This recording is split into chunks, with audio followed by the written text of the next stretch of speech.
influence society.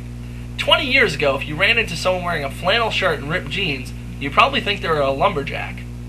10 years ago, if you ran into someone wearing a flannel shirt and ripped jeans, you'd probably think they were a disenfranchised Generation Xer influenced by grunge music. If you ran into someone wearing a flannel shirt and ripped jeans now, you'd probably think they were homeless. 10 years ago, a guy wearing a pink shirt meant he was effeminate. Now he probably just sold 10 million hip-hop records. Society is indeed influenced by pop culture, but can religion be influenced by pop culture? The Bible has stood unchanged for hundreds of years. Could laws be added as canon or dogma along to the Bible in order to keep up with pop culture? Or since the Bible is perfectly written, does it cover every situation that could arise? Especially given the fact the Bible to many is considered a prophetic book. The Pharisees' reasoning for their extra laws were that the Bible didn't expressly point out rules and regulations for their time. Hence, they added laws upon laws on top of the Bible as canon or dogma to account for current situations. They were roundly criticized in the Bible for this. In fact, there's even a scripture pointing out to not go beyond what is written. A similar example would be in the early 1800s.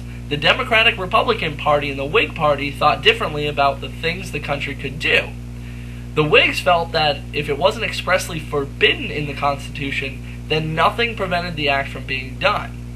The Democratic-Republican Party felt that if it wasn't expressly deemed as acceptable by the Constitution, then it could not be done, even if the Constitution didn't even touch upon the subject. This was a hot debate for the Louisiana Purchase.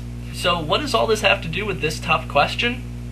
You may have noticed, at least in the US, that whenever a male comes to your door, he's missing something. A beard. No male in good standing can have a beard. They can only have a mustache. Although nowadays, that style is almost completely mocked by pop culture as a fad of the 70s porn star. So why no beards? The last article that I could find dealing with the subject was from 1967.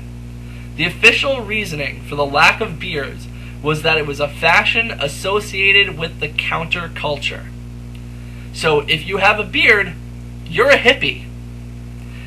Given that was over 40 years ago, why hasn't this changed? To be honest, I'm not sure.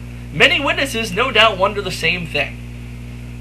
There's a rule about having a neat appearance. Can no beard be considered as having a neat appearance? In fact, many important businessmen now sport full beards. Would adding rules based on pop culture mean that the people adding the rules do not believe the Bible is written perfectly, since it does not cover things it deems important to be covered? Would adding rules based on pop culture be considered as following the example set by the Pharisees in biblical times? Tough question number 46 is, with all that in mind, why can't Jehovah's Witnesses have beards?